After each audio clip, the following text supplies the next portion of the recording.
पार्थिव शिवलिंग की स्थापना करते हैं, इसका महात्म क्या है, इसको करने से कौन से फल की प्राप्ति होती है। पार्थिव लिंगमुत्तमम तस्य पूजनतो विप्रः बहवः सिद्धि मांगतः। मैं शिव के पार्थिव शिवलिंग की महिमा बता रहा हूं, आप लोग भक्ति और आदर के सहित इसे श्रवण करो। हे ब्राह्मणों, अभी तक बताए हुए सभी लिंगों में पार्थिव शिवलिंग ही उत्तम है।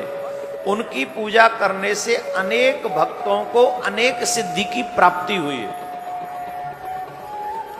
देखो कलयुग के लोग क्या चाहते हैं, कलयुग के लोग ये चाहते हैं कि हमें भोग भी मिले, यहाँ सुख साधन भी मिले और अंत में हमारा कल्याण भी हो जाए, मुक्ति भी हो जाए। कई मार्ग ऐसे हैं कि भाई आप भक्ति करते रहो, भक्ति करते रहो, अंत में भगवान आपको प्राप्त हो जाएंगे। कई जगह हम कह देते हैं भोगों से दूर रहो, माया से, मोह माया से दूर रहो। लेकिन पार्थिव शिवलिंग की स्थापना का बड़ा महात्म है। उनके संदर्भ में तो कहा जा रहा है कि जो जीव इस अनुष्ठान को करता है उसे अनेकों रिद्धि सिद्धियां प्राप्त होती हैं। जिस मनोरथ के साथ वो ये अनुष्ठान करता है उसका वो मनोरथ सिद्ध हो जाता है।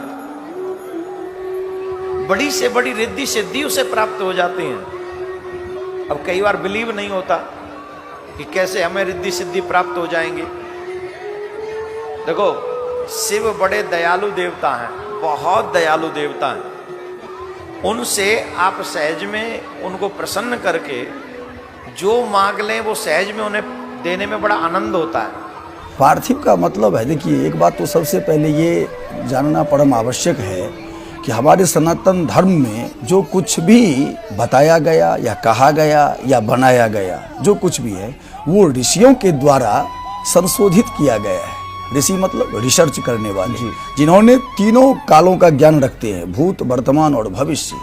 तो अब यहाँ पर कहा कि पूजा पाठ किसके लिए, तो सनातन धर्म में जो रुचि रखते हैं, जो सनातनी है, उन सब के लिए नियम होना चाहिए ना, ताकि सबको कल्याण हो। तो सबको कल्याण हो तो मान के चला जाए कि पार्थिव शिवलिंग अर्थात मिट्टी का शिवलिंग, जो मिट्टी का, तो मिट्टी का शिवलिंग बनाने में क्या कोई ऐसा है जो कि नहीं बना पा सकता है। अर्थात मान के चला जाए कि सुलभ है, सरल है, सहज है। अर्थात जो भी चाहे वो भगवान शिव का लिंग पार्थिव का बना करके पूजन कर सकते हैं। अगर किसी के मन में आ जाए कि नहीं मैं स्वर्ण का शिवलिंग बनाऊं तो क्या हर्ज थोड़े है, बना सकते हैं, वो भी परम पूजनीय है। किसी का मन हो कि हम पारस का, तो बनाते ही हैं। तो कहने का तात्पर्य कि यहाँ सुलभ दिया, सुलभता से जो हो वो सबसे उत्तम पूजा है और जिसमें सबको फल मिले। तो अब इसमें ये एक दो चीज बताया गया है, मैं आपको बताऊं कि कब मिट्टी का चयन किया जाए। जी हाँ, ये भी बताया गया कैसा मिट्टी होना चाहिए। जी ठीक है ना, तो सत्व मिट्टी हो, है सत्व अर्थात सत्व प्रधान, जो थोड़ा सा गोरस टाइप का है, जिसमें मतलब सफेद मिट्टी, ठीक है, और काला मिट्टी नहीं हो, ठीक है, रक्त मिट्टी न हो, क्योंकि ये सब तामस आदि हो जाते हैं। तो ऐसे मिट्टी का चयन किया जाए। फिर इसके लिए ज्योतिष के द्वारा, हम ज्योतिष के छात्र रहे, मैंने ज्योतिष भी पढ़ा, तो कहा कि ये नक्षत्र पार्टिकुलर ऐसे ऐसे नक्षत्र हैं जिन नक्षत्रों में मिट्टी खोदा जाए, फिर उस मिट्टी को सुखाया जाए, फिर उस मिट्टी को उसमें से किसी प्रकार का कोई कंक्रीट आदि न हो। कल्पना करिए, क्योंकि भाई पूजन होगा, लिंग का निर्माण होगा, ठीक है ना, और लिंग का निर्माण और फिर उनमें प्रतिष्ठा की जाएगी। फिर प्रतिष्ठा के बाद उनका आराधना होगा, उनका पूजन होगा। और जब उनका आराधना और पूजन होगा तो आप जिस मनोभाव से कर रहे हैं उसमें कोई संदेह नहीं है, बाबा देव प्रदान नहीं करते। सात्विक भाव से अगर भगवान शिव का सुंदर रूप से पार्थिव शिवलिंग का निर्माण किया जाए और मनोभाव के साथ अगर उनका पूजन किया जाए तो बाबा सब प्रकार से सर्वविध कल्याण करते हैं उन व्यक्तियों का, उनके परिवार का, राष्ट्र का, विश्व का, सबको कल्याण करने वाले जो हैं वो एक ही हैं, भगवान शिव। तो यहाँ पर संक्षेप में यही कि मिट्टी का चयन किए, फिर शिवलिंग का निर्माण किया, अपने आसन पर में अच्छा से बैठा, वहाँ अक्षत परम आवश्यक होता है। जी। भगवान शिव को अक्षत ही चढ़ाया जाता है, तिल नहीं चढ़ाते हैं। और भगवान विष्णु का जब पूजन करे तो वहां पर में काला तिल का प्रयोग करे, वहां अक्षत न चढ़ाए। तो यहाँ पर मैं अक्षत लगा करके ओम हाराय नमः, ओम शिवाय नमः, ओम महेश्वराय नमः, और कदली पत्र हो तो उत्तम माना गया। कदली पत्र हाँ, मतलब? केला का अच्छा, पत्ता। केला का पत्ता। हाँ, जी। अगर वो हो तो उनके ऊपर में रखा जाए। इन नाम के द्वारा रख करके फिर उनका ध्यान करें। इन ध्यान के साथ पुष्प अर्पण करें, फिर उसके बाद प्रतिष्ठा करें। प्रतिष्ठा करने के बाद 4 बार जल चढ़ाएं, पाद्य अर्घ आचमन स्नान। फिर एक जगह पंचामृत निर्माण करें, दूध दही घी शहद शक्कर आदि मिला करके पंचामृत, उनसे उनका अभिषेक करें।